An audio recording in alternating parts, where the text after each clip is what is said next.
Apocalipse, capítulo 21. Iremos meditar essa manhã em cima do capítulo 21 e o capítulo 22. E assim encerraremos todos os 22 capítulos que é composto pelo livro do Apocalipse. Queria que você me acompanhasse. Apocalipse capítulo 22, 21, verso de número 1. Amém? Está escrito assim: Vi novo céu e nova terra, pois o primeiro céu e a primeira terra se passaram, e o mar já não existe. Vi também a cidade santa, a nova Jerusalém que desce do céu, da parte de Deus, ataviada como uma noiva adornada para seu esposo. Então ouvi grande voz vinda do trono, dizendo: Eis o tabernáculo de Deus com os homens, pois Deus habitará com eles. Eles serão povos de Deus, e Deus mesmo estará com eles. E lhes enxugará dos olhos toda lágrima, e a morte não existirá. Já não haverá luto, nem pranto, nem dor, porque as primeiras coisas passaram. E aquele que está sentado no trono disse: Eis que faço novas todas as coisas. E aconteceu, e acrescentou: Escreve, porque estas palavras são fiéis e verdadeiras. Disse-me ainda: Tudo está feito. Eu sou o Alfa e o Ômega, o princípio e o fim. Eu, a quem tem sede, darei de graça da fonte da água da vida. O vencedor herdará estas coisas, e eu lhe serei Deus, e ele me será filho.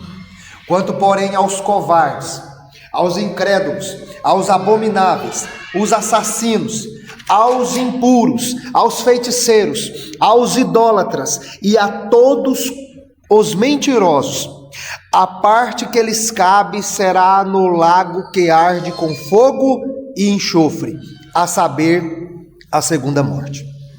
Então veio um dos 7 anjos, que tem as 7 taças cheias dos últimos 7 flagelos, e falou comigo, dizendo: Vem, mostrar-te-ei a noiva, a esposa do Cordeiro. E me transportou em espírito até um grande e elevada montanha, e me mostrou a santa cidade, Jerusalém, que descia do céu da parte de Deus, ao qual tem a glória de Deus. O seu fulgor era semelhante a uma pedra preciosíssima, como pedra de jaspe cristalina.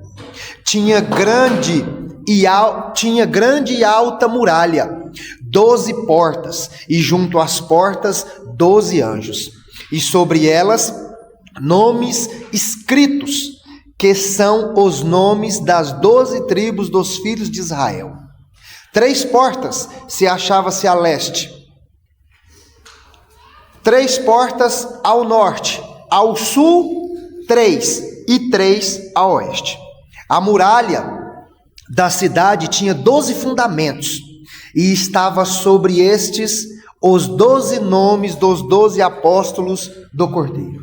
Aquele que falava comigo tinha por medida uma vara de ouro para medir a cidade, as suas portas e a sua muralha. A cidade é quadrangular, de comprimento e larguras iguais. E mediu a cidade com a vara até 12.000 estádios. O seu comprimento e largura e altura são iguais. Mediu também a sua muralha, 144 côvados, medida de homem, isto é, de anjo. A estrutura da muralha de jaspe, também a cidade é de ouro puro, semelhante ao vidro límpido. Os fundamentos da muralha da cidade estão adornados de toda espécie de pedras preciosas. O primeiro fundamento é de jaspe, e segundo de safira, o terceiro de calcedônia, o quarto de esmeralda, o quinto de sardônio, o sexto de sárdio, o sétimo de crisólito, o oitavo de berilo e o nono de topázio, o décimo de crisópraso e o 1/10 de jacinto, o 12º de ametisa. As 12 portas são 12 pérolas, e cada uma dessas portas de uma pérola só. A praça da cidade é de ouro puro, como vidro transparente. Nela não vi santuário, porque o santuário é o Senhor, o Deus Todo-Poderoso, e o Cordeiro. A cidade não precisa nem de sol, nem de lua, para lhe darem claridade, pois a glória de Deus iluminou, e o Cordeiro é a sua lâmpada. As nações andarão mediante a sua luz, e os reis da terra lhe trazem a sua glória. As suas portas nunca jamais se fecharão de dia, porque nela não haverá noite, e lhe trarão a glória e a honra das nações.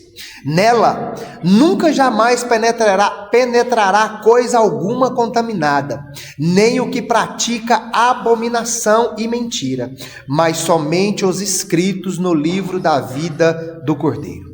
Então me mostrou um rio da água da vida, brilhante como cristal, que sai do trono de Deus e do Cordeiro, no meio da sua praça e de uma a outra margem do rio. Esta é a árvore da vida, que produz 12 frutos, dando seu fruto de mês em mês. As folhas da árvore são para a cura dos povos. Nunca mais haverá maldição. Nela estará o trono de Deus e do Cordeiro, e os seus servos o servirão. Contemplarão a sua face, e na sua fronte está o nome dele. Então já não haverá noite, nem precisam eles de luz de candeia, nem da luz do sol, porque o Senhor Deus brilhará sobre eles, e reinarão pelos séculos dos séculos. Disse-me ainda: estas palavras são fiéis e verdadeiras. O Senhor, o Deus dos espíritos dos profetas, enviou o seu anjo para mostrar aos seus servos as coisas que breve devem acontecer. Eis que venho sem demora. Bem-aventurado aquele que guarda as palavras da profecia deste livro. Eu, João, sou quem ouviu e viu estas coisas. E quando as ouvi e vi, prostrei-me ante aos pés do anjo que me mostrou essas coisas para adorá-lo. Então ele me disse: vê, não faças isso. Eu sou conservo teu e dos teus irmãos, os profetas, e dos que guardam as palavras deste livro. Adora a Deus. Disse-me ainda: não seles as palavras da profecia deste livro, porque o tempo está próximo. Continue o injusto fazendo a injustiça, continue o imundo ainda sendo imundo, o justo continue na prática da justiça, e o santo continue a santificar-se. Eis que venho sem demora, e comigo está o galardão que tenho para retribuir a cada um segundo as suas obras. Eu sou o Alfa e o Ômega, o primeiro e o último, o princípio e o fim. Bem-aventurado aqueles que lavam as suas vestiduras no sangue do Cordeiro, para que eles lhes assistam direito à árvore da vida e entrem na cidade pelas portas. Ficarão de fora os cães, os feiticeiros, os impuros, os assassinos e todo aquele que ama e pratica a mentira. Eu, Jesus, enviei meu anjo para vos testificar estas coisas às igrejas. Eu sou a raiz da geração de Davi, a brilhante estrela da manhã.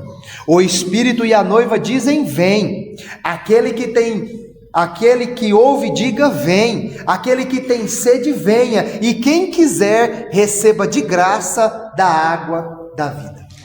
Eu, a todo aquele que ouve as palavras da profecia deste livro, testifico Se alguém lhes fizer qualquer acréscimo, Deus lhes acrescentará os flagelos escritos neste livro.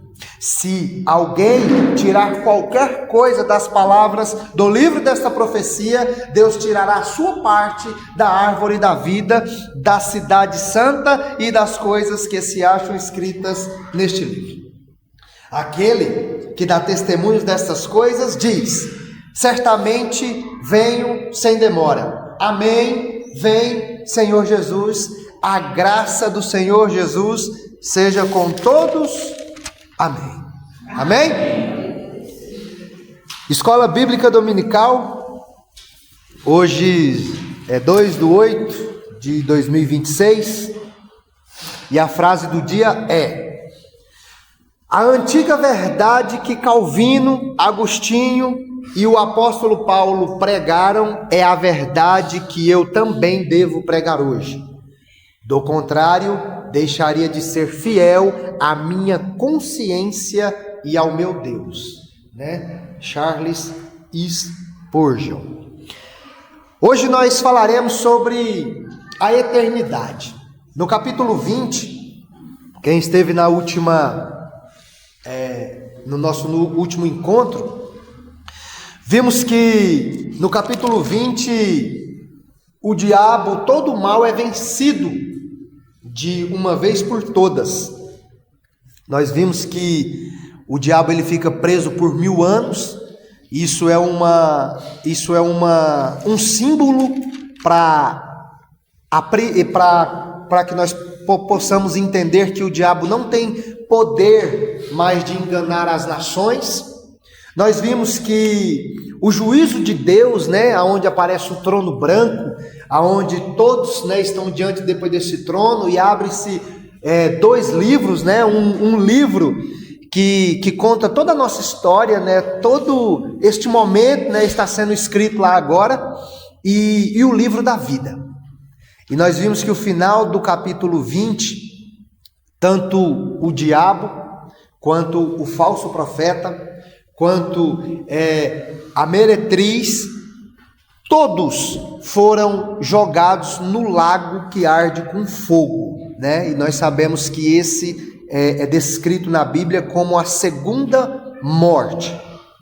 E então, como em todos esses 20 capítulos, a gente só tem falado de guerra, a gente tem falado de 7 selos, 7 pragas, 7 flagelos.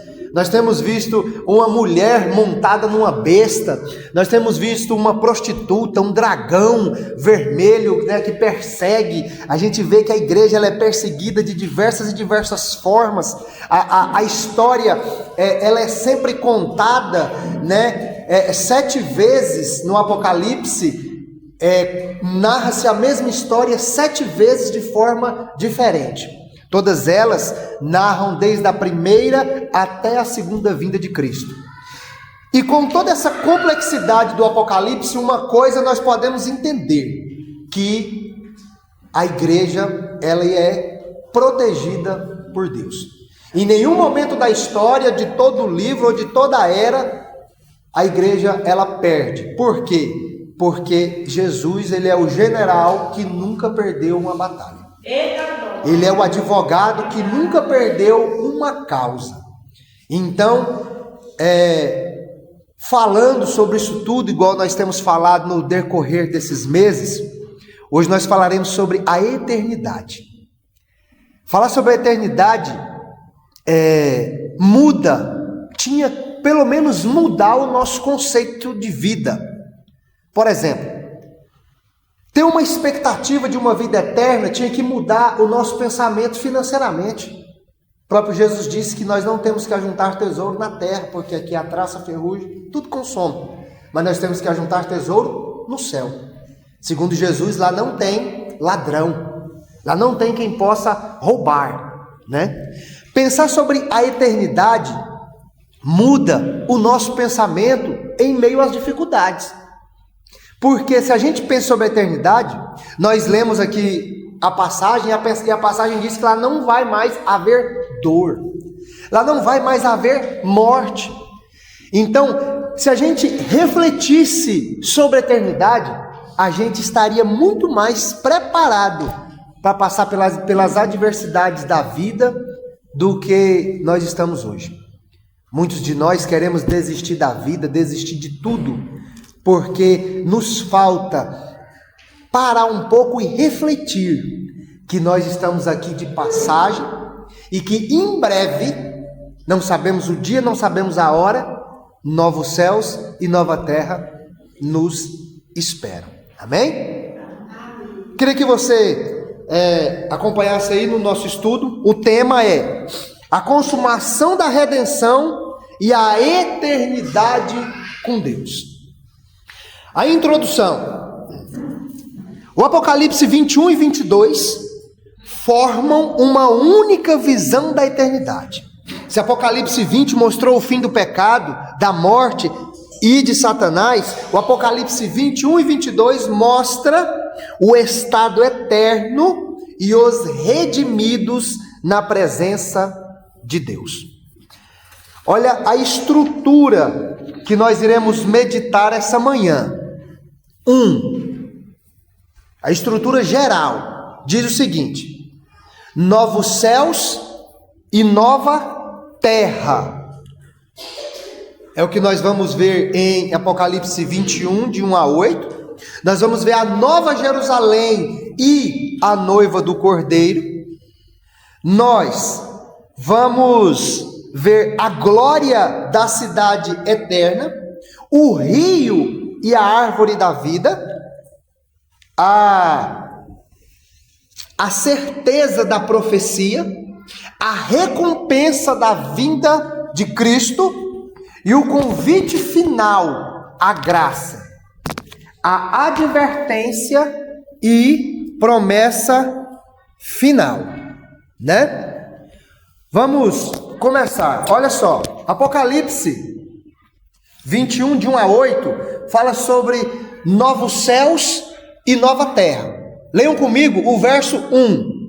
Vi novo céu e nova terra, pois o primeiro céu e a primeira terra passaram, e o mar já não existe. Observem que existem algumas religiões que interpretam essa passagem de forma diferente.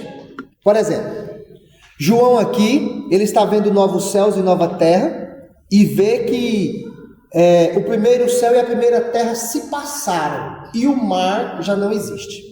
Muita gente pega esse texto, mar já não existe, e pensa que na eternidade não vai ter água, porque o mar já não existe. Mas nós precisamos entender o contexto que foi escrito. João, ele escreveu estava numa ilha, e essa ilha, ela estava rodeada de água, e João, quando ele escreve isso daqui, na época em que ele escreveu, ele sabia que o que separava ele dos seus irmãos naquele momento era o mar. E o mar, muitas das vezes na Bíblia, em algumas situações, o mar, ele simboliza algo que nos separa de Deus. Em algumas situações, o mar ele é enxergado como uma dificuldade. Por exemplo, quando Israel estava diante do Mar Vermelho, os egípcios vinham atrás, Faraó com todo o seu exército, e queria prendê-los, e o povo de Israel tinha uma dificuldade, que era atravessar o mar para poder chegar ao outro lado e peregrinar no deserto. Pedro também teve medo do mar. Pedro também teve medo quando as ondas, quando ele andava sobre o mar, as ondas se levantaram, então ele ficou com medo. O que João aqui quer mostrar, que quando ele está vendo novos céus e nova terra, não vai mais haver dificuldade lá. Isso que ele quer mostrar. Outro ponto que nós precisamos entender é que tudo aqui se faz novo. Os testemunhas de Jeová entendem que a terra aqui será transformada e que uma parte vai morar aqui numa terra transformada, e esses novos céus e nova terra vão ser os 144 mil que vão morar lá em cima, né? Claro que está completamente fora de contexto. O texto não diz isso, o versículo é bem claro. João vê novos céus e nova terra. Ele vê algo novo, e tudo se passou aqui. Não mostra a terra transformada e o novo céu e nova terra lá no céu, né? A visão aqui que João descreve é que tudo se faz novo. O adventismo do sétimo dia entende que uma cidade, ela vai descer lá do céu, e então desce aqui para a terra. Também está meio fora de contexto. O que João quer ressaltar é que tudo se faz novo. Lá no Gênesis 1, Deus criou os céus e criou a terra. Tudo era perfeito, né? E com o pecado foi tudo destruído, foi contaminado, e agora Deus se faz tudo novo. Observem nos nossos estudos: novos céus e nova terra. Isaías 65.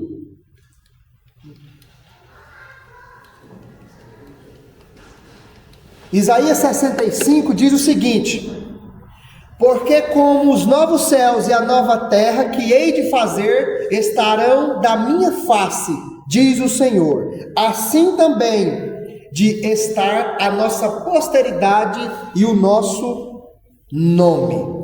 Então observem que Deus aqui, ele transforma tudo ele faz novo. João continua e ele diz no verso 2 o seguinte: vi também a cidade santa, a nova Jerusalém, que descia do céu da parte de Deus, ataviada como uma noiva adornada para seu esposo. Aqui João, ele começa a mostrar, ele trata a cidade como se fosse uma noiva, né? E aqui nós já podemos entender que João está falando de um relacionamento entre o homem e Deus. A Nova Jerusalém, ela é descrita na Bíblia, tratada como o povo de Deus. Ele vê uma cidade, essa cidade muito bem vestida, né? Como uma noiva se prepara para o seu noivo, e também ela está, e o cordeiro é esse noivo, né? Se nós vermos aí no nosso estudo aí, a cidade representa uma habitação eterna dos salvos na plenitude do povo de Deus. O interessante é que, já imaginou a gente,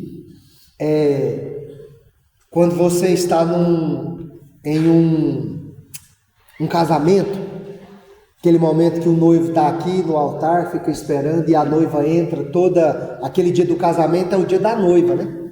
Ela que tem que ser o destaque, né? A nossa tradição aí, ela se atrasa, chega mais tarde, todo mundo fica naquela expectativa, né? As mulheres olham, né, o vestido, né? Quanto maior for o rabo do vestido, é mais bonito ainda. Aí tem gente segurando, né? Aquelas menininhas que vai segurando a cauda do vestido. Aquilo ali é um momento glorioso para a noiva, né? E aqui nos mostra um casamento, um relacionamento entre a noiva e o noivo. A noiva chega, ela desce, ela está transformada. Aqui é um relacionamento entre a igreja e Deus. E o interessante é que o verso 3 diz: então ouvi grande voz vinda do trono dizendo: eis o tabernáculo de Deus com os homens, e Deus habitará com eles, e eles serão povos de Deus, e Deus mesmo estará com eles. Aqui é um ponto central de que o homem vai ver Deus face a face. Aqui é um dos maiores, vamos dizer assim, uma das maiores promessas que a igreja aguarda. Todas as vezes que Deus se apareceu na Bíblia, Ele nunca se apareceu na sua forma completa, porque ninguém, na sua forma humana, é capaz de ver Deus aos olhos humanos. Quando Jesus apresenta para João, lá no Apocalipse 1, que ele vai ouvir alguém chamar com ele, Apocalipse 1 diz que quando ele vira para ver quem falar com ele, ele cai, como se estivesse morto, né? E ele diz que viu uma luz que brilhava mais que o sol do meio-dia. Então ele cai. Então observem que esse daqui é um momento que nós veremos Deus face a face. Quando aqui diz no verso 3 que eis o tabernáculo de Deus, eis aliança, que é uma visão do passado. Deus habitava em tendas, o povo tinha que montar o tabernáculo, tinha a arca da aliança, e quando o sacerdote oferecia o sacrifício, quando Deus se manifestava, nós vimos algumas passagens em textos anteriores que o sacerdote tinha que sair do local santo do santo, porque senão ele morria. A própria Bíblia diz que o local se enchia de fumaça, se enchia da presença de Deus, e todo mundo tinha que sair, porque senão morria, porque não eram capazes de ficar diante de Deus. E aqui, eu e você, a igreja redimida, vamos ver Deus face a face. Não precisa ir muito a fundo, é só lermos o texto com calma que a clareza chega aos nossos corações. Mas não é só ver Deus face a face, Deus vai estar com nós. Pensa, nós vamos habitar junto com Deus. Olha só o verso 4: e lhes enxugará dos olhos toda a lágrima. Aqui João está querendo dizer que não vai existir mais o sofrimento. Quantos e quantos de nós, quantas pessoas estão chorando nesse momento, foram perseguidas, sofrem, pessoas que estão à beira da morte, pessoas que estão sofrendo por lutas, por aflição. João aqui está mostrando que o próprio Deus vai enxugar dos nossos olhos toda lágrima. É como se, aqui dá uma ideia de um consolo. Imagina alguém chorando em desespero, e alguém vai lá e consola. A pessoa vai lá, passa a mão no seu rosto, limpa as suas lágrimas do seu rosto. Imagina o próprio Deus enxugar as nossas lágrimas. E João acrescenta no verso 4 e diz que a morte já não existirá. O maior medo de todo cristão, de todo ser humano, é a morte. Nós sabemos que nos espera novos céus e nova terra, sabemos que Deus ele nos garante a vida eterna, mas mesmo assim nós temos medo da morte. Se perguntar aqui quem quer ir para o céu, todo mundo levanta a mão, mas quem quer morrer? Ninguém quer.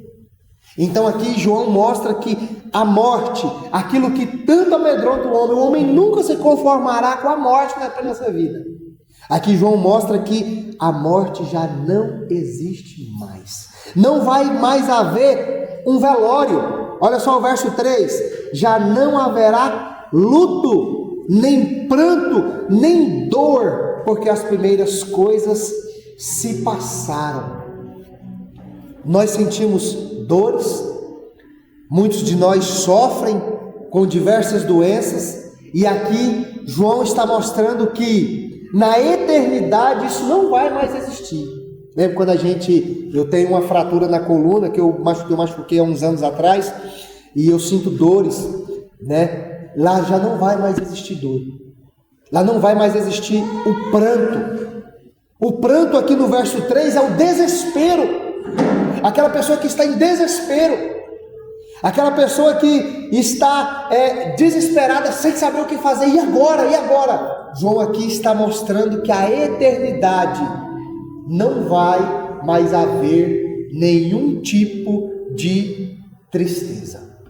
Já imaginou você viver a eternidade e nunca mais ficar triste? Observem o verso de número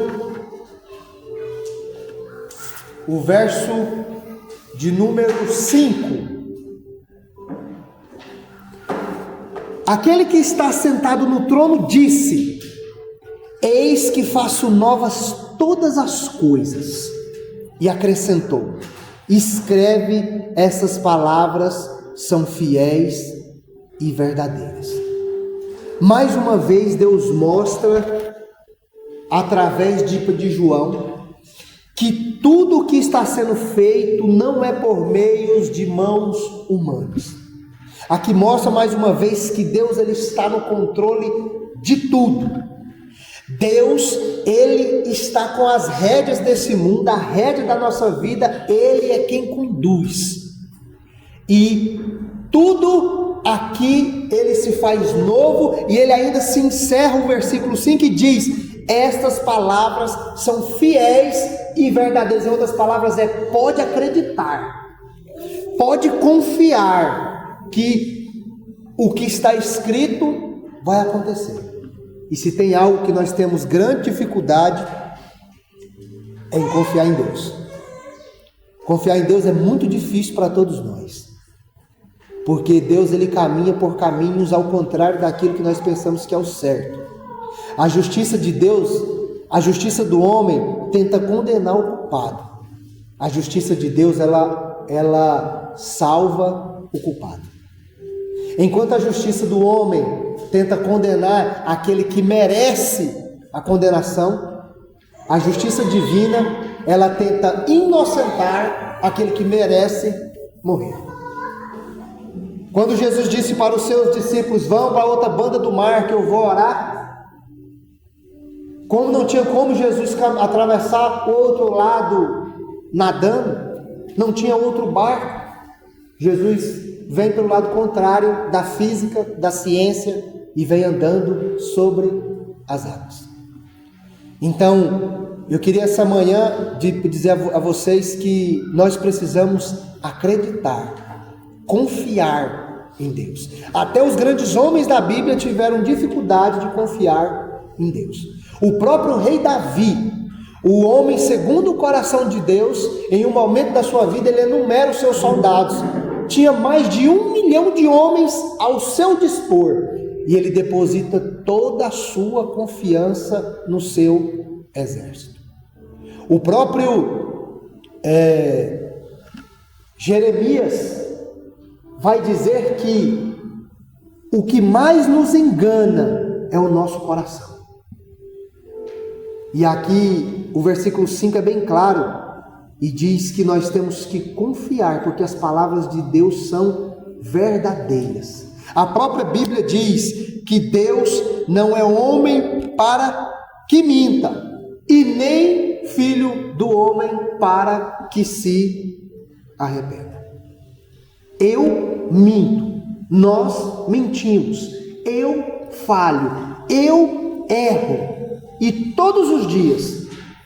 Mas a Bíblia diz que mesmo eu sendo falho, mesmo eu sendo errado, mesmo eu sendo culpado, ele permanece fiel. Verso 6. Disse-me ainda: tudo está feito.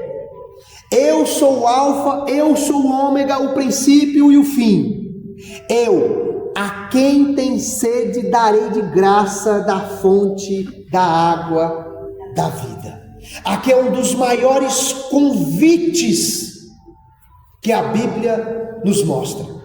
Olha só, Deus se apresenta como o alfa e o ômega no verso 6. Esse alfa e o ômega é a primeira e a última letra do alfabeto hebraico, do alfabeto grego. O alfa quer dizer o princípio. Deus, ele é o início, ele é o ponto de partida de tudo. Deus, ele não é o começo, mas ele criou o começo. Deus, ele não existe, Deus, ele é. Antes que o mundo viesse a existir, antes que a vida viesse a existir, Deus já existia. Aqui mostra que Deus, ele é o princípio, Deus, ele é também o fim. Deus, ele está lá no final, no último dia da raça humana, o último dia de vida da raça humana, Deus está presente. Deus esteve no passado, Deus está no presente e Deus estará no futuro. Observem que o convite vem a quem tem sede. Observa, sede na época era muito comum. A luta pela água na época de João era constante. Primeiro que eles moram em um local deserto, não tem essas árvores que nós temos hoje. A luta pela água é muito grande, e a água é o único elemento que traz a vida. Você vive sem tudo, mas você não vive sem água. Aqui é um dos maiores convites que o Salvador faz a todos nós: a quem tem sede, venha. E a quem quiser vai tomar de graça, ou seja, não tem custo nenhum. O sacrifício já foi pago, né? A quem quiser ele vai dar água, e essa água é a água da fonte da vida. Quando Jesus encontra a mulher samaritana lá em João 4, vai dizer que ela pegava água. E quando ela pegava água, Jesus já estava cansado de ter caminhado com os seus discípulos. Os discípulos foram comprar o que comer. Jesus ficou sentado ali no poço junto com ela e começa a conversar. E ele pede água para ela. E ela conversa, vai, conversa, vem. Jesus vai dizer: aquele que tomar água desse poço aqui, ele vai tornar de novo e vai ter sede. Mas a água que eu ofereço, a pessoa que beber dela, ela vai se tornar uma fonte. E ela vai jorrar água para a vida eterna. Em outras palavras, Jesus está dizendo: somente eu posso oferecer a vida eterna. E aqui é um dos maiores convites para o homem: aquele que tem sede, venha. Aquele que quiser vai beber de graça da água da vida. E observe que o verso 7 nos traz uma recompensa. O vencedor herdará estas coisas. Todo aquele que se decidiu por Cristo, todo aquele que renunciou à sua vida, todo aquele que negou a si mesmo, tomou a sua cruz e seguiu Jesus, ele vai herdar todas essas coisas ao qual nós estamos falando. Ele não só vai herdar, mas Deus vai ser Deus para ele, e ele será seu filho. Já imaginou Deus chegar diante de você e pôr a mão nos seus ombros e te chamar de filho? É uma coisa assim que quando a gente para poder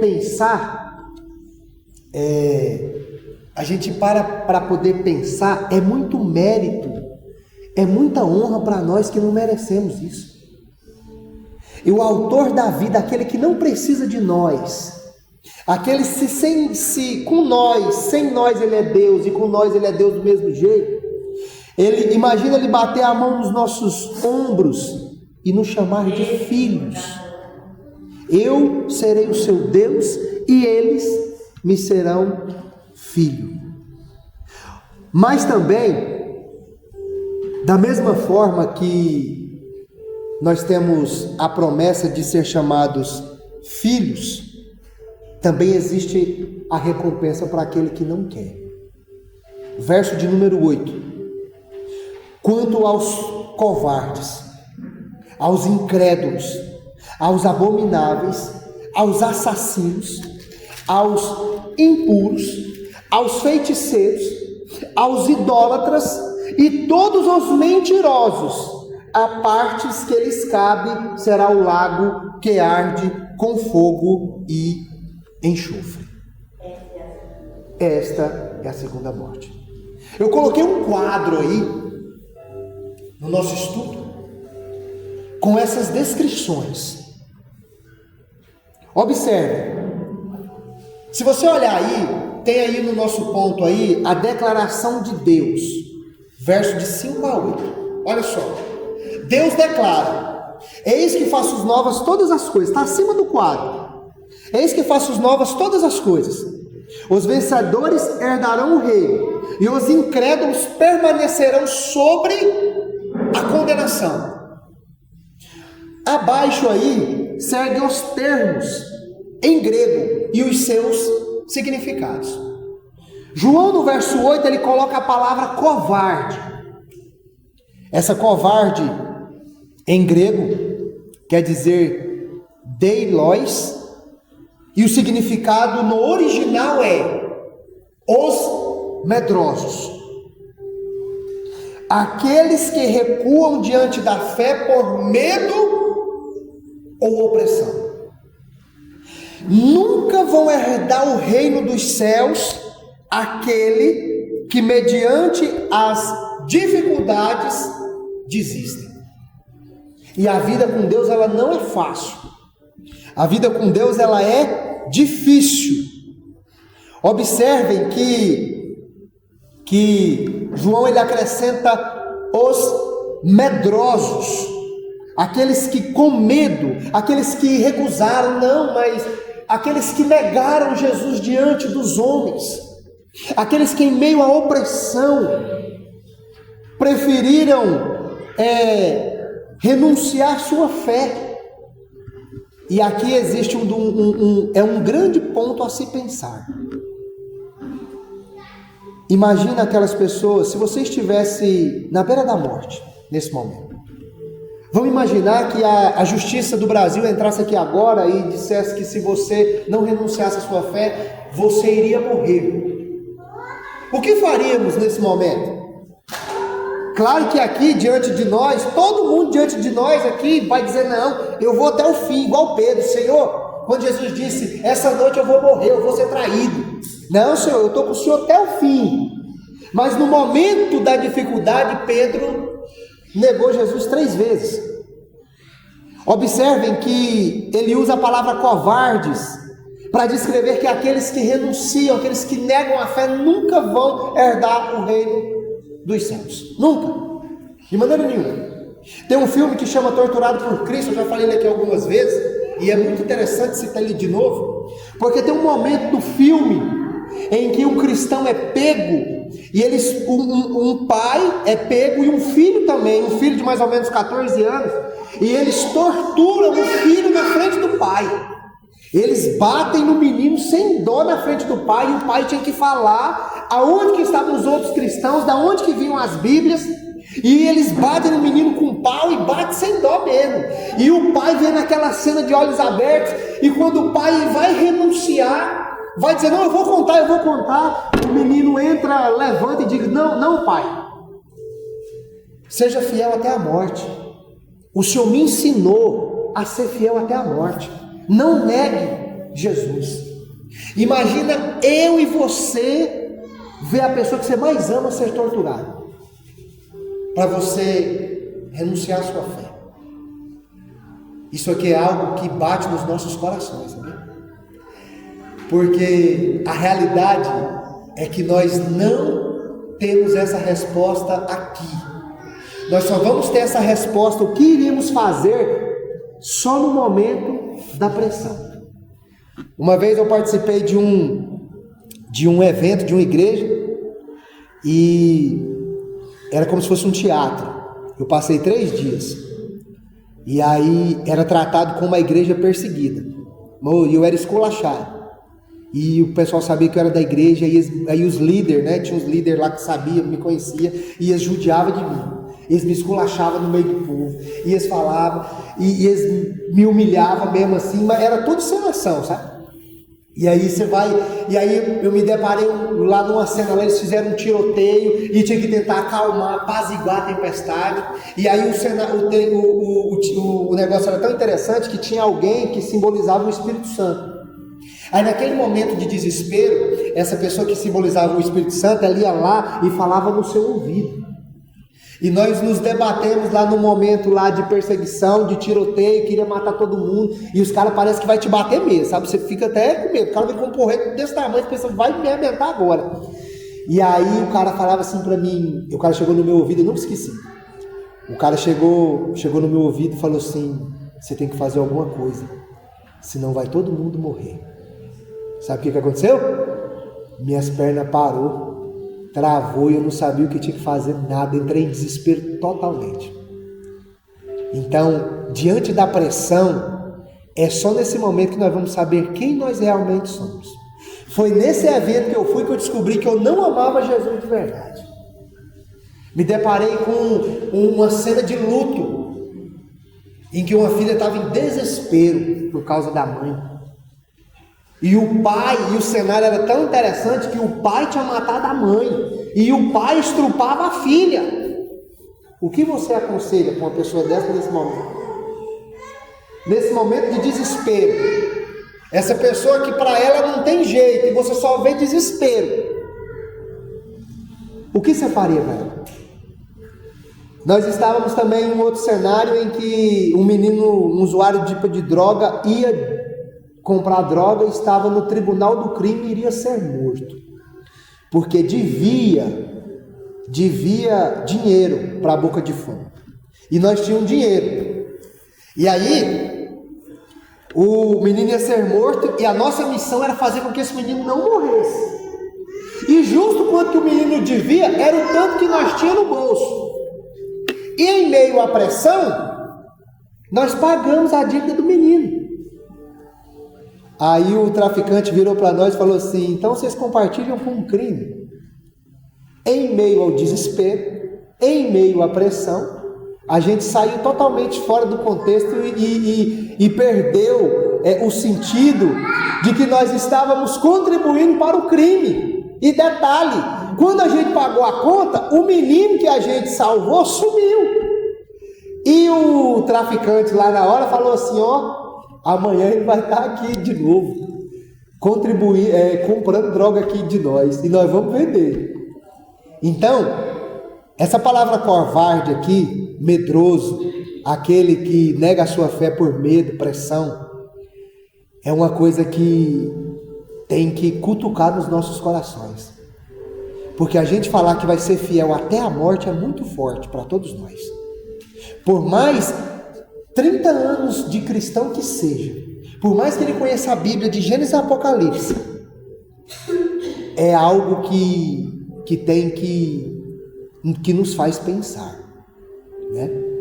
João aí acrescenta incrédulos. Incrédulos é apistóis em grego, que quer dizer sem fé, descrente, que rejeitam a Cristo. Uma pessoa sem fé. Hebreus 11 diz que a fé é o firme fundamento daquilo que não se vê, mas que se espera. A fé é aquilo que nós nunca vimos, mas acreditamos. Só que mediante a fé, Hebreus 11, verso 4, diz que a fé ela muda o caráter, que foi pela fé que os antigos obtiveram um bom testemunho. Essa palavra aqui, incrédulos, é aqueles que não têm fé em Cristo. E no meio religioso, a fé ela é muitas vezes lembrada em um momento de dificuldade. A fé é muito lembrada no momento da luta, da angústia, da aflição. A fé é lembrada em meio a um momento que nós não vemos mais saídas. Aí é nesse momento que nós falamos, eu tenho fé e eu sei que eu vou sair disso. Mas se você pegar o contexto da Bíblia, você vai ver que o contexto de fé é uma expressão bem diferente daquilo que nós entendemos. Por exemplo, Cedraque, Mesaque e Abednego estavam diante da fornalha e disseram para o rei, se o senhor quiser nos matar, o senhor nos mata, mas fica sabendo, se Deus quiser, Ele nos salva, se Ele quiser, Ele não nos salva, e se Ele salvar a gente ou não, Ele continua sendo Deus da mesma forma. Então, fé não é você depositar a sua confiança esperando que Deus vai fazer aquilo que você quer. Mas fé é, se Deus fizer, Ele é Deus, e se Ele não fizer, Ele continua sendo Deus da mesma forma para você. Davi, quando estava diante do gigante, ele não olhou o tamanho do gigante, mas ele olhou o tamanho que era o Deus ao qual ele servia. Ter fé é muito mais além do que acreditar que Deus pode te livrar da doença. Ter fé vai muito mais além de você acreditar que você pode ser salvo de uma enfermidade, ganhar aquele carro, aquela casa. Só que João aqui, ele coloca incrédulos, é aqueles que não acreditam, alguém totalmente sem fé, um descrente, um ateu, por exemplo, que não acredita em Deus, ele nunca pode herdar o reino dos céus.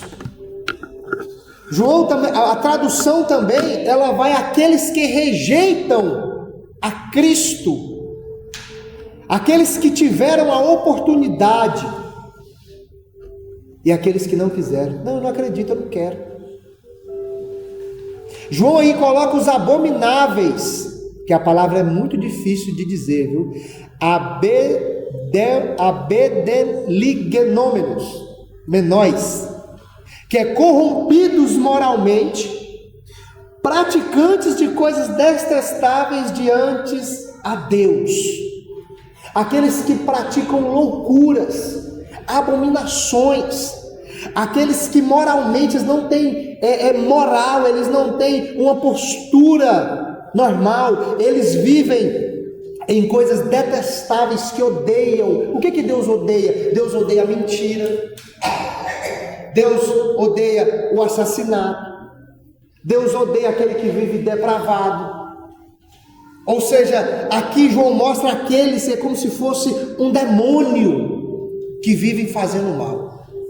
João coloca os assassinos, que quer dizer foneusi, é todo aquele que mata, o homicida, aqueles tiradores de vida. Existem aí assassinos de aluguel, pessoas que são contratadas para matar. Claro que existe o acidente, existe algo que não foi planejado, mas existem pessoas que levam a vida como mercenários, que o serviço é tirar a vida uns dos outros. Os impuros, vem da palavra pornós, que é imorais sexualmente, inclui a prostituição, inclui a fornicação, que é o sexo fora do casamento, as práticas sexuais fora do padrão bíblico. Existem pessoas que existem desejos, prazeres sexuais que estão completamente fora dos padrões bíblicos. Tem gente que comete um incesto, relações com membros da família, gente que praticam relações com animais, pessoas que implantam próteses íntimas, pessoas que existem desejos, né? Tem gente que fecha estabelecimentos, contratam acompanhantes e vivem somente na imoralidade. João coloca aí feiticeiros, que é da palavra farmacóis, que é a mesma palavra que nós temos hoje de farmácia. Na época de João estava ligado ao uso de porções, feitiçaria, drogas, magia, ocultismo, práticas espirituais proibidas. Os feiticeiros nunca herdarão o reino dos céus, aqueles que consultam os mortos, aqueles que praticam o ocultismo, aqueles que fazem magia, feitiços para poder prejudicar alguém, nunca herdarão o reino do céu, ficarão de fora. Os mentirosos, Estamos aqui diante de um dos maiores pecados de toda a humanidade, a mentira. A única coisa que o diabo criou, a mentira. Observem, o que quer dizer aí os mentirosos? Mentirosos é pseudense, quer dizer falsos, enganadores e aqueles que vivem na mentira. Nós mentimos. Se alguém aqui disser que não mente, é mentiroso. Mas aqui João está falando aquele que tem uma prática de vida. O pecado na nossa vida, nós estamos sujeitos a fazer todos esses aspectos aqui. Mas não pode ser na nossa vida um exemplo de vida, tem que ser um acidente. O cristão ele está sujeito a adulterar, está sujeito a pecar, está sujeito a mentir, a ser um covarde. Mas ele não pode ter uma vida dessa forma, ele tem que se arrepender e vida que segue, se converter verdadeiramente. Lembra do Pedro que negou Jesus 3 vezes? E depois lá em Atos 5, ele foi proibido de pregar. Os escribas, os fariseus chegaram, não é para você falar de Jesus e tal. Pedro vai dizer, importa mais obedecer a Deus do que aos homens. Então, eu e você estamos sujeitos a pecar, mas não podemos pegar esse pecado e colocar como um padrão de vida. Nós mentimos de diversas formas, sonegamos imposto, nós pagamos salário por fora, muita coisa que a gente rouba, a gente sabe que fulano às vezes deu um troco errado, às vezes deu uma coisa errada, nós mentimos, não, mas foi você que quebrou aquilo, foi você que fez isso, não foi eu não, lá no fundo nós sabemos, porque nós somos mentirosos. Mas João aqui ele descreve pessoas que pegam esses atributos e usam como uma prática de vida. Os mentirosos nunca herdarão o reino dos céus. Até aqui, nós temos visto essa relação do homem com Deus. E João agora ele vai descrever a nova Jerusalém. Primeiro ele vê a cidade descendo. E agora ele descreve a nova Jerusalém. Observe, verso 9.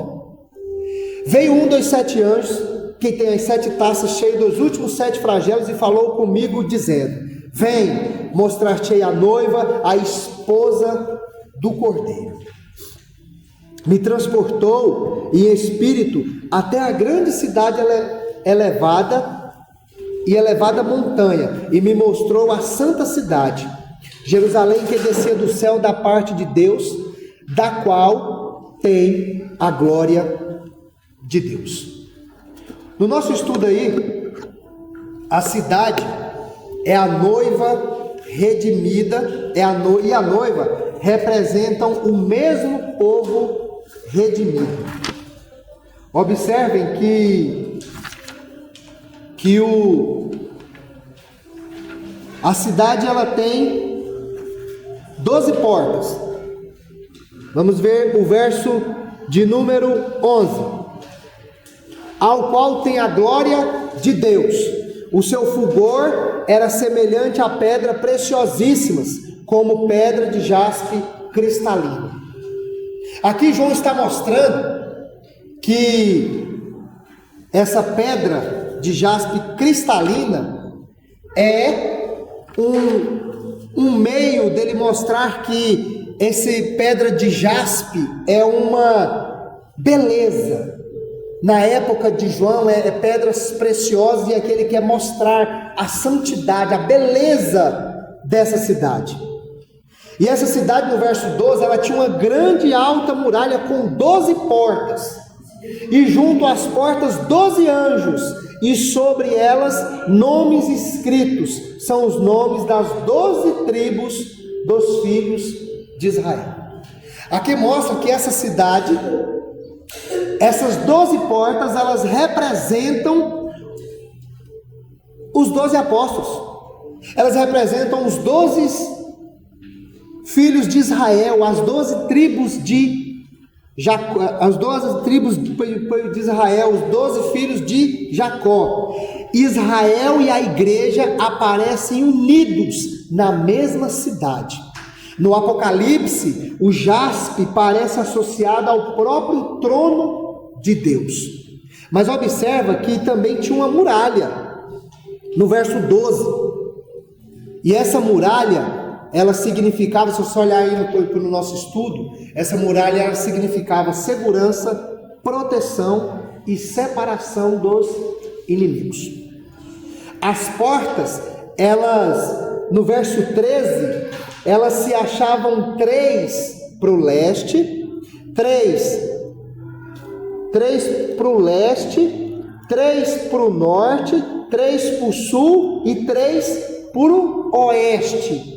Ou seja, é uma representação de que as portas representam para todos os lados, e as portas são distribuídas igualmente para 4 lados. Isso lembra o acampamento do povo de Israel lá no deserto.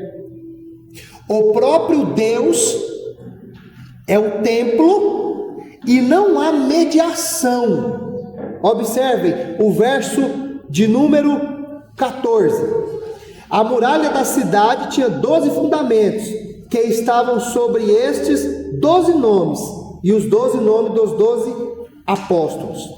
Então, a cidade, ela tinha portas divididas pelos 4 lados, e isso mostra um acesso ao povo, indicando que não é só o povo de Israel, mas sim todos os gentios têm acesso a essa cidade. Observem o verso 15. Aquele que falava comigo tinha por medida uma vara de ouro para medir a cidade e suas portas e a muralha. A cidade, verso 16, é quadrangular, o comprimento e largura são iguais, e mediu a cidade como vara de até 12.000 estádios. Verso 16 ainda. O seu comprimento e largura e altura são iguais. Verso depois 17.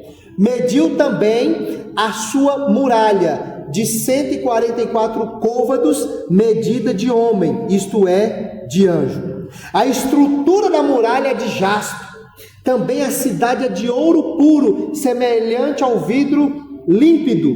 E os fundamentos da muralha, verso depois 19, estão adornados de toda pedra preciosa. E aí ele descreve 11 pedras. João aqui quer mostrar o que? Ele quer mostrar a beleza da cidade. Ele está usando elementos da terra, os elementos mais caros da terra. Ele está mostrando o quanto que a cidade, o povo de Deus é bonito.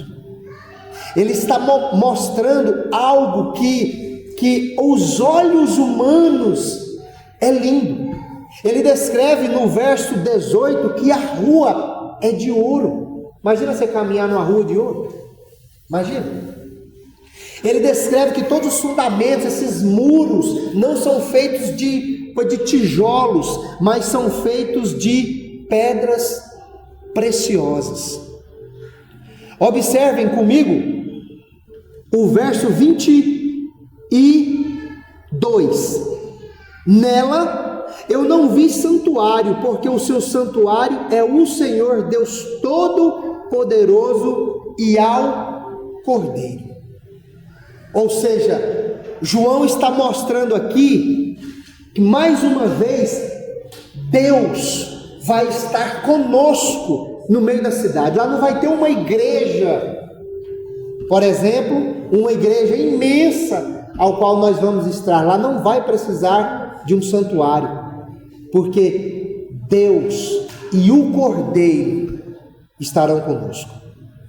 O verso 23 diz que a cidade não precisa do sol, nem da lua para darem claridade, pois a glória de Deus iluminou e o Cordeiro é a sua lâmpada. Aqui João quer mostrar que a glória de Deus vai ser tão grande, mas o poder de Deus vai ser tão grande, que na época de João não tinha luz elétrica.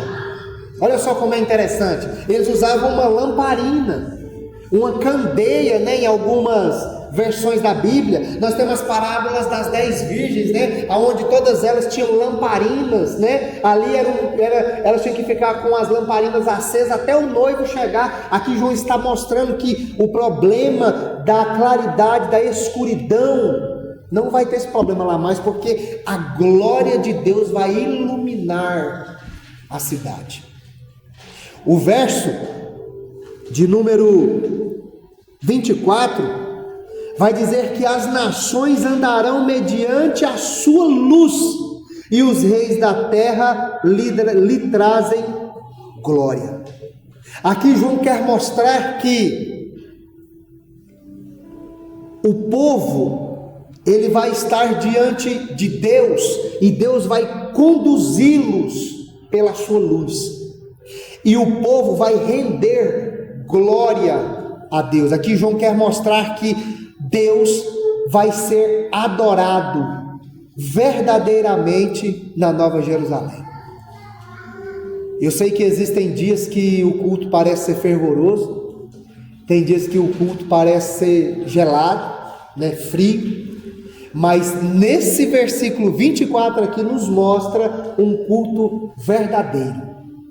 Deus sendo adorado de todo o coração do ser humano. Todos vão estar aqui diante do Senhor, e de todo o seu coração vão dar-lhe glória. E o verso 24 diz que eles andarão mediante a luz, ou seja, andarão segundo os conselhos.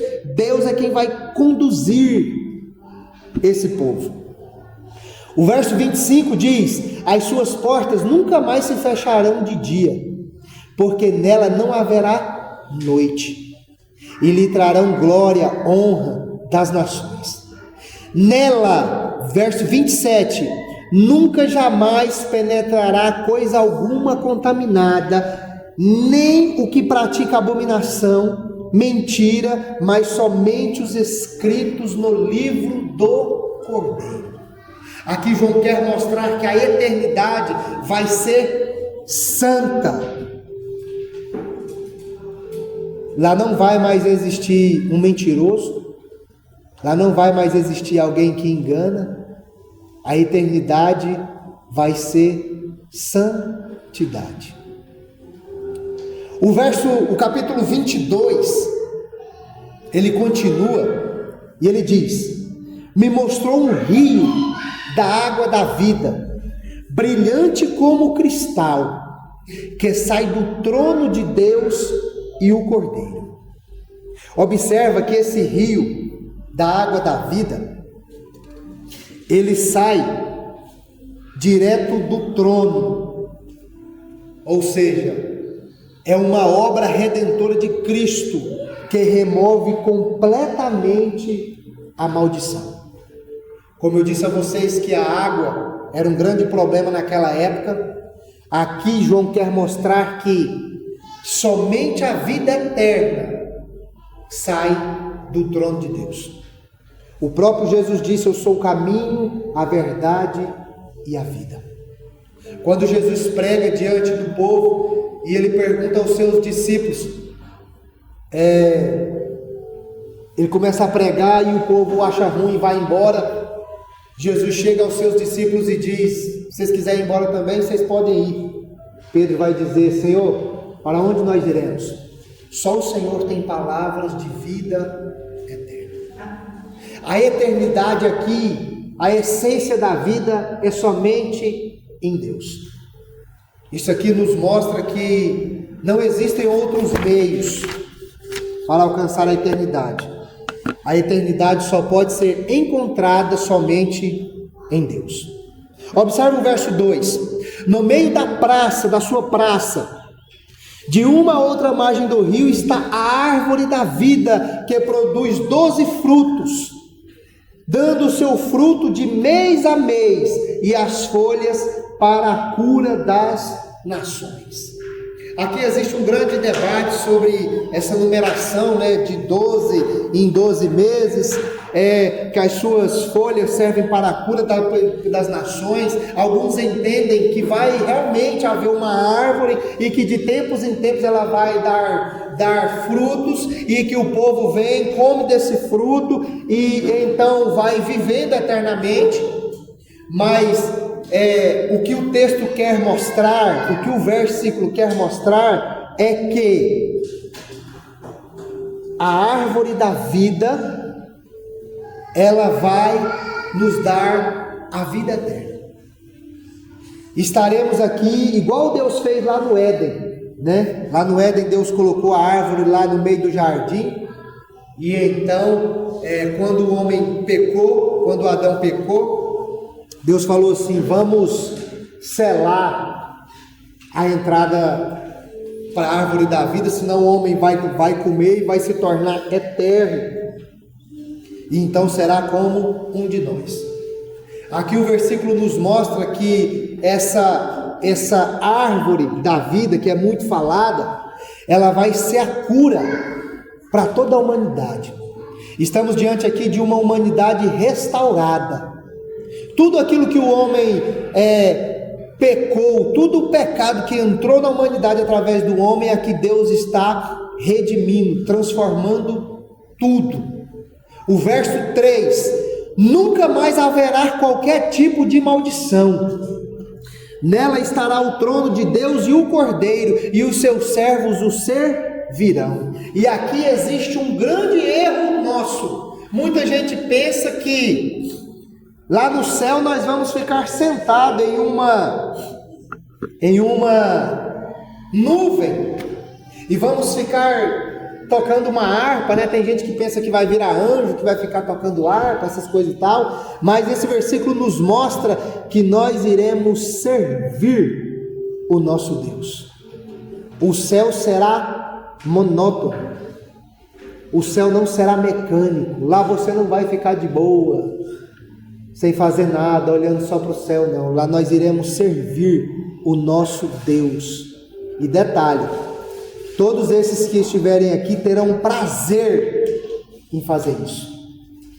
O verso de número 4: contemplarão a sua face, e na sua fronte estará escrito o nome dele. Na eternidade, como falamos no começo, você vai olhar para o Senhor face a face, e o seu nome estará escrito nas nossas testas, né? Quando fala fronte, quer dizer testa. Aqui é um selamento, aqui é uma união entre o povo e Deus. O verso 5: então já não haverá noite, nem precisam eles de luz de candeia, nem de luz do sol, porque o Senhor Deus brilhará sobre eles, e reinarão pelos séculos dos séculos. Já imaginou isso daqui?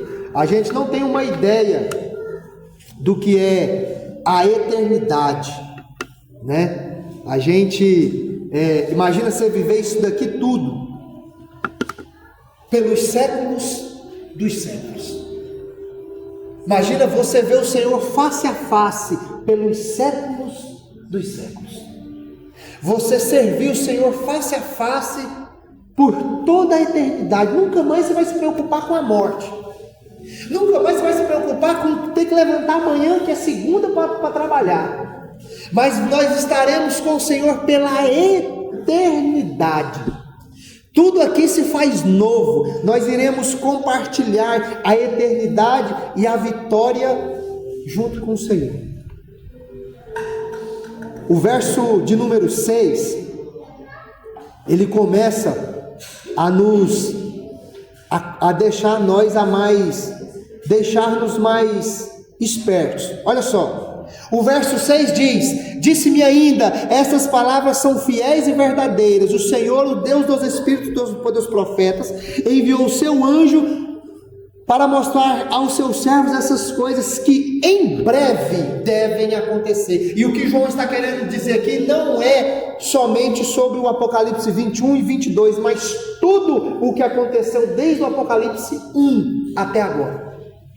João viu, nos mostrou A igreja sendo perseguida, Jesus voltando, o diabo pelejando contra o povo de Deus, e muitas das vezes perseguindo, né? O Apocalipse 13 diz que a besta vai fazer guerra contra os santos e vai vencer eles, né? E aqui João está mostrando o seguinte: eu revelei essas coisas, como se ele falasse assim, eu estou revelando essas coisas para mostrar a vocês o que em breve devem acontecer. Deus está antecipando o final da história da humanidade, para que eu e você possamos ficar consolados. A igreja pode ser perseguida, a igreja podem morrer por causa de Jesus, ela pode ser esquartejada, ela pode ser apedrejada, mas nós sabemos que o novo céus e nova terra nos espera. É igual aquele filme repetido, né, que você vê, né? O vilão lá, ele arrebenta o herói, ele bate, lá no final, quando o herói está quase perdendo, ele vai lá e vira o jogo e ganha. Aqui Deus está antecipando o final da humanidade, o destino do homem para todo o seu povo. E aí, o verso de número 7, ele traz um grande alerta: eis que venho sem demora. Olha só, bem-aventurado é aquele que guarda as palavras da profecia deste livro. Não sabemos o dia, não sabemos a hora. Jesus disse que a sua vinda seria como um ladrão, Mateus 24. Como um ladrão vem na calada da noite, vem e pega desapercebido. Isso aqui é um alerta. Bem-aventurado, ou seja, é aquele feliz, aquele que guarda, aquele que acredita. A ideia no original é como se você pegasse isso daqui e abrisse seu coração e colocasse lá dentro e fechasse e guardasse. Isso aqui é para nos mostrar o que? Nós precisamos acreditar. Acredite nas profecias deste livro. João, vendo isso tudo, com tudo que ele viu, ele fez isso no capítulo 19, e no capítulo 22, ele vai fazer de novo, verso 8. Eu, João, a quem ouviu e viu estas coisas, e quando as ouvi, prostrei-me ante aos pés do anjo, e me mostrou essas coisas, e me prostrou para adorá-lo. Então ele me disse: vê, não façais isso, eu sou conservo teu e dos teus irmãos e os profetas e dos que guardam as palavras deste livro. Adora somente a Deus. Aqui João comete uma idolatria igual ele cometeu lá no capítulo 19. Aqui nos ensina que somente a Deus é toda honra, toda glória, todo louvor, toda exaltação.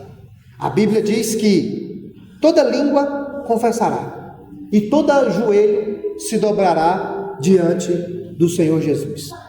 E aqui nós podemos até dar um crédito, né, para João, não sei se eu posso dizer assim, porque ele viu muita coisa, né? Ele viu o dragão, ele foi arrebatado em espírito, ele viu o trono branco, ele viu um livro selado, ele viu um cordeiro cheio de olhos, ele viu 7 selos, né? Acho que ele já estava até confuso, né, de tanta coisa que estava vendo. E aí talvez ele possa ter imaginado que o anjo era Deus e então decidiu adorá-lo. E o anjo mostra aqui, dizendo que somente a Deus é digno de adoração. O verso 10 vai dizer o seguinte: disse-me ainda, não seles as palavras da profecia deste livro, porque o tempo está próximo. Isso aqui dá uma ideia de Daniel. Daniel, quando teve revelações do fim, o anjo que mostrou para ele essas coisas, disse para ele: guarda, porque ainda não é a hora de você revelar isso daqui, porque são futuros distantes. Isso é lá em Daniel 14. Mas aqui João tem a missão: divulgue, leve isso adiante, mostre para todo mundo, porque eu vou voltar. Eu coloquei aí no nosso estudo aí, ó, a volta de Cristo se encerrará definitivamente em um tempo de decisão espiritual. A pessoa vai ter que se decidir por Cristo. Por quê? Por causa do verso 11. Olha só o que o verso 11 diz: continue o injusto fazendo injustiça, continue o imundo ainda sendo imundo, e o justo continue na prática da justiça, e o santo continue a santificar-se. Aqui é uma escolha. Em outras palavras, se você quiser seguir Jesus, siga. Se você não quiser, não siga. Se você quiser viver no pecado, viva à vontade, viva na promiscuidade, viva os seus prazeres, faça o que você quiser, se prostitua, adultere, roube, minta. Por quê? Porque o verso 12 diz: eis que venho sem demora, e comigo está o galardão para dar a cada um segundo as suas obras. E da mesma forma que ele aconselha aquele que é injusto a continuar sendo injusto, ele também aconselha que aquele que é santo, que tem que ser cada vez mais santo. Pedro diz que nós temos que ser santo como ele é santo. Aqui é uma escolha. Nós temos que fazer uma escolha. O verso 12 mostra que a recompensa minha e sua está nas mãos de Jesus. Eu acho esse versículo um dos versículos mais impactantes para o coração humano. Eis que venho sem demora, e comigo está o galardão que tenho para retribuir a cada um segundo as suas obras. O verso 13, mais uma vez ele repete, Deus diz: eu sou o primeiro e o último, o princípio e o fim. Verso 14, bem-aventurado aqueles que lavam as suas vestiduras no sangue do Cordeiro, para que eles assistam direito à árvore da vida e entrem na cidade pelas portas. Olha só, bem-aventurados aqueles que lavam as suas vestiduras, e não é com água, mas é no sangue do Cordeiro. É aqueles que se entregam verdadeiramente felizes, são aqueles que se entregam verdadeiramente para Cristo, são aqueles que deixam Jesus conduzir a sua vida, aqueles que nascem de novo, aqueles que se entregam verdadeiramente, aqueles que mudam de vida. Eles são felizes, porque são transformados, são regenerados, e eles têm o direito de entrar pela cidade, pelas portas. Nesse dia aqui, senhoras e senhores, ninguém vai pular o muro, ninguém nesse dia aqui vai conseguir entrar pela janela, mas somente aqueles que foram lavados e remidos pelo sangue do Cordeiro. O verso de número 15 diz: ficarão de fora os cães, os feiticeiros, os impuros, os assassinos, os idólatras e todos os que amam e praticam a mentira. A diferença desse daqui para aquele quadro que eu fiz aqui é só a palavra cão, que a gente pode colocar como covarde. Talvez João aqui tenha colocado cão, porque o cão ele é um animal que ele vomita e ele come o próprio vômito, dá uma ideia daquele que vai e volta atrás. O próprio Jesus disse que ai daquele que põe o pé no arado e volta atrás, ou seja, aquele que uma vez se decidiu por Cristo e depois decidiu voltar à sua vida mundana. Talvez seja essa a ideia que João aqui esteja querendo transmitir.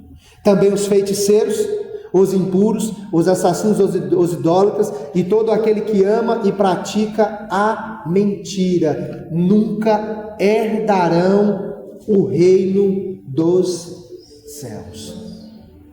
O verso 16 diz o seguinte: eu, Jesus, enviei meu anjo para vos testificar estas coisas, e não foi para o mundo que ele mandou isso daí, mas foi para a igreja. Eu sou a raiz da geração de Davi, a brilhante estrela da manhã. Aqui existem alguns aspectos muito interessantes. Se você ler a genealogia, se você lembrar da promessa que Deus fez para Davi, a sua descendência nunca sairá do trono, e Deus cumpre essa promessa. Jesus, ele é a raiz e a geração de Davi. Só que ele é também a brilhante estrela da manhã. Se nós lermos Isaías 14, nós vamos ver lá a queda lá para o lado do Lúcifer. Ele é chamado de estrela da manhã. E aqui Jesus, ele não é a estrela da manhã, mas ele é a brilhante estrela da manhã. Aqui mostra que Cristo, ele é o Salvador. Ele é aquele que cumpriu todas as Escrituras. Todo o Antigo Testamento aponta para Cristo. Somente Ele é o Salvador ao qual eu e você precisamos. O verso 17, mais uma vez o convite. O Espírito e a noiva. Quem é a noiva? Nós. O Espírito, observa que aí está Espírito com E maiúsculo na sua Bíblia. É uma ideia, uma referência ao Espírito Santo. O Espírito Santo e nós como noiva dizem o quê? Venha. Essa ideia de venha aqui é como se fosse aquela ansiedade que você quer ver alguém. Já viu aquele parente seu que viaja? Passa anos e anos e você vai buscar ele na rodoviária, no aeroporto, e aí você fica ansioso, chega um ônibus, você fica naquela expectativa de saber se é ele, se não é ele, e quando você vê aquela pessoa, você sai correndo em desespero, abraça, aperta que não quer soltar mais. Essa aqui é a mesma ideia, vem. O Espírito e a noiva dizem, venha. É como se fosse assim, vem logo Jesus. Vem logo que eu estou doido para sair daqui, eu quero te ver face a face. Um grande erro nosso é aquele que quer ir para o céu para ficar livre da dificuldade, para ficar livre dos problemas, aquele que porque um parente morreu, eu quero estar lá porque eu vou estar com meu pai, com a minha mãe. Não, aqui nós temos que querer a eternidade para estar com Jesus. O próprio Jesus disse em Mateus 10:36, aquele que ama seu filho mais do que a mim, não é digno de mim. Aquele que ama a sua mãe mais do que a mim, não é digno de mim. Essa aqui é uma oração, um anseio que a igreja tem que ter pela volta de Jesus. É o maior evento esperado da cristandade, é a volta de Cristo. E ele continua e faz o conselho novamente. Aquele que ouve, diga, vem. Nós que estamos ouvindo essa palavra, nós que estamos ouvindo essa promessa, temos que anseiar pela volta de Jesus. E ele continua e encerra o versículo fazendo o convite. Aquele que tem sede, venha. E quem quiser, só basta querer, recebe de graça a água da vida. Um dos maiores convites que o ser humano pode receber é a água da vida. O verso 18, existe aqui um alerta para todos aqueles que leem as Escrituras. E todo aquele que ouve as palavras da profecia deste livro, testifico. Se alguém lhes fizer qualquer acréscimo, Deus lhes acrescentará os flagelos escritos nesse livro. Aqui é um alerta para todos os pregadores, para toda a igreja. A verdade de Deus, ela não pode ser mudada. Eu e você temos que pregar o evangelho com responsabilidade. Nós temos que pregar a verdade, doa quem doer. Nós não podemos aqui adulterar a palavra de Deus. Nós não temos essa incumbência de adulterar a palavra de Deus, mas nós temos que pregá-la com verdade. Doa a quem doer. Igual João Batista chega diante lá do Herodes lá. Aponta o dedo na cara, você está em pecado, você com a sua cunhada. Doa quem doer, mesmo que isso venha levar à morte, igual levou ele.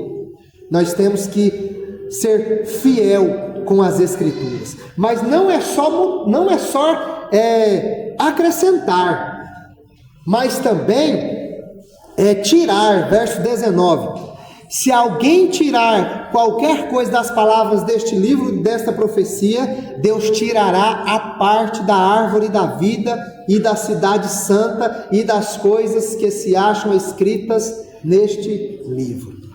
Se alguém acrescentar, Deus vai acrescentar os flagelos sobre a vida dessa pessoa. E se alguém retirar, que é o que tem acontecido hoje, né? O evangelho tem sido mais doce, né? Venha para Jesus que você vai ser um empresário. Venha para Jesus que você vai ficar curado do caroço, que você vai ser o dono da casa própria, você vai ter um carro importado. Deus vai tirar a parte da pessoa que retirar a essência do evangelho, a essência da palavra de Deus. Deus vai tirar o seu nome do livro da vida. E o verso 20 diz: aquele que dá testemunho destas coisas certamente venho sem demora. A palavra amém aí é que assim seja. Então seja, aquele que dá testemunho destas coisas diz: certamente venho sem demora. Assim seja, vem Senhor Jesus. A graça do Senhor Jesus seja com todos. Observem que diversas vezes o livro do Apocalipse ele é retratado como a vinda, né? Eu venho sem demora. Tomem cuidado, né? Então, aqui é um alerta para que eu e você possamos ficar apercebidos, né? Não distraídos. Eu montei aí um quadro para nós poder encerrar. E coloquei aí uma frase em negrito no nosso estudo que diz assim, ó: a Bíblia termina com graça, porque toda a redenção ela é um resultado da graça divina. Eu montei aí um paralelo entre Gênesis 1, 3 e o Apocalipse 21, 22. Observe, o Gênesis 1 diz criação dos céus e a terra. O Apocalipse 21 diz novos céus e nova terra. O Gênesis 2:8 fala sobre o jardim do Éden. O Apocalipse 21:2 fala sobre a nova Jerusalém. O rio lá no Éden, escrito em Gênesis 2:10. E temos o rio da vida em Apocalipse 21:1. Nós temos a árvore da vida em Apocalipse 2:9. E nós temos a árvore da vida restaurada em Apocalipse 22:2. A entrada do pecado lá em Gênesis 3:6. E nós vemos uma terra sem maldição. Apocalipse 22:3. A separação de Deus, né? Lá em Gênesis 3, Deus se separa do homem. E Apocalipse 22:4, nós estaremos face a face com Deus. Gênesis 3:19, a entrada da morte no mundo. Apocalipse 21:4 fala sobre o fim da morte. Nós encerramos com a perda do paraíso, lá no Gênesis, e o Apocalipse 21 e 22 fala sobre a restauração eterna do paraíso. E com isso nós encerramos o livro e chegamos à conclusão: Deus faz nova todas as coisas. E tem um versículo que não deu para colocar ali, que diz João 17:3. Vê se eu consigo colocar ele. Conclusão final, conclusão geral. Apocalipse 21 e 22. Revela o destino dos remidos, uma nova criação, livre do pecado, da morte e da maldição. Deus habitará para sempre com o seu povo. Os santos o verão face a face, desfrutarão da árvore da vida e reinarão eternamente com Cristo. A Bíblia termina apontando para a esperança suprema da igreja, a volta de Jesus Cristo e a plena comunhão com Deus pelos séculos dos séculos. João 7,3, eu queria encerrar aqui com esse versículo. Olha só o que esse versículo diz. E a vida eterna é esta, que conheçam a Ti, por um único Deus e verdadeiro, e a Jesus Cristo, a quem enviaste. Com isso tudo que eu disse aqui, com esse estudo bem simples e básico, e mesmo se tivesse aqui um PhD em teologia, se ele conhecesse todas as escrituras de ponta a ponta, a realidade da humanidade é essa. Mesmo passando a eternidade com Deus, todos os dias dessa eternidade, nós estaremos conhecendo a Deus. Porque Deus, Ele é o único ser na face da terra que é infinito.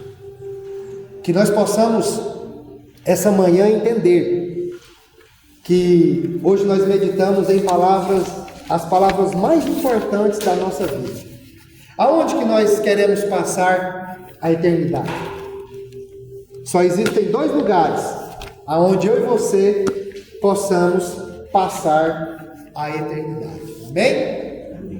Com isso agora, eu posso agora